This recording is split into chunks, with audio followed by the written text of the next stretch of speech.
video tutorials by Andrew Buckle. In this tutorial I'm just going to show you calculations. Command you can find image and calculations. Now it can be used for masks, it can be used for lots and lots of things, but you can also use it to try out and combine different effects. Now I've got this image and it's got no layers, just that one layer. Of course I could add multiple layers to this as well. I'm just going to go with the single layer there. What you can do then, also I've got this image which is the same size but it's got multiple other layers. It's got a text layer, it's got a gradient layer, it's got noise, halftone which have been applied to the image. So now I'm just going to go back there, go over to the actual the first image is the one I want to actually use, image and calculations. Now once you actually go in there, you've got little options here, you've got sources, you've got two sources. Now really would be nice if there was like 3, 4, 5, 6. It'd be nice to combine multiple sources. Clearly when they developed this they didn't think about it being used for multiple sources, just two. Now just going to go for beach copy there. Now I'm going to use a background layer, there's obviously only one layer for the first one, as well as grayscale. Subtle changes there, some obviously depending on the image itself. And then I'm just going to go up here, select that one, and now if I use image 2, that's obviously the same as the other, so obviously the blend will be no use whatsoever. But here's a text image, and it really depends on the blending mode now. So darken or go lighten, and then that will suddenly appear. Now that's the text. Now I could of course go for the other one, text 2, that's slightly different position, gradient, obviously up there. You can also invert the effect, which right there, or invert.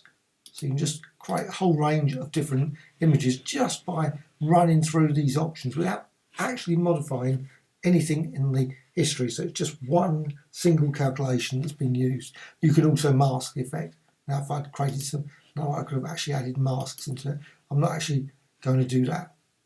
So lighten, darken, and so on. So you can actually create different options there. And the most useful one is probably the add, because the one thing about the add is you've got this offset.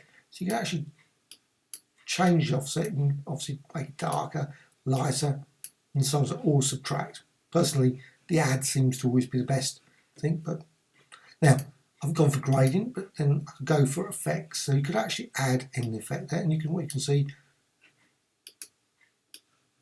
you can make it darker just by going there. So you've got noise or halftone, and again very simple to try a whole range of different effects, how they would be added in. Obviously they're just a layer, you can't modify the actual effect. The effect is sort of frozen. Of course you could use it as a smart filter, and then you could obviously modify it at a later stage as well. So that's it, just quickly run through like gradient. Once you've actually applied it, obviously I don't have to go for invert there, I could actually just apply that, and you've got options.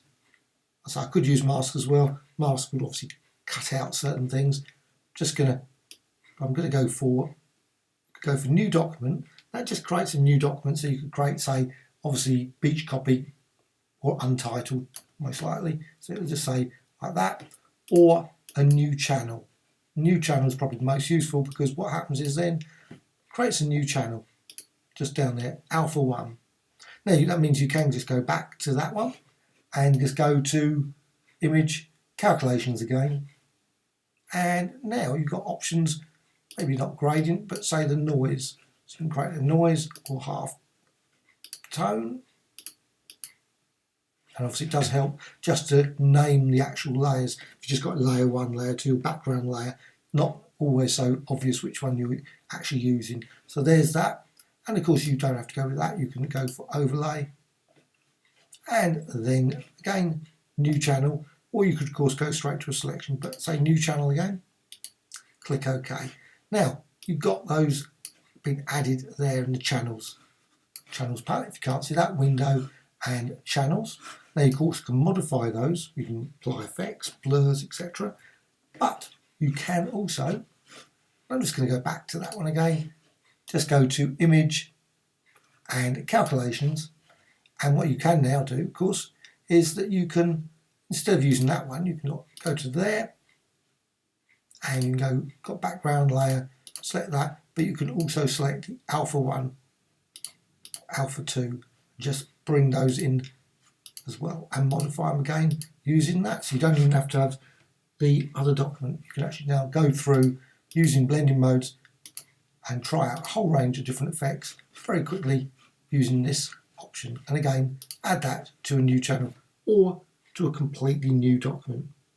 Now, again, would have been great if the tool have had multiple sources and also maybe other options as well. But anyway, it's been around for quite a while, the calculations, and it is a quite useful little tool for creating some interesting effects as well as masks and much more. Hope you found this of interest. Thank you much.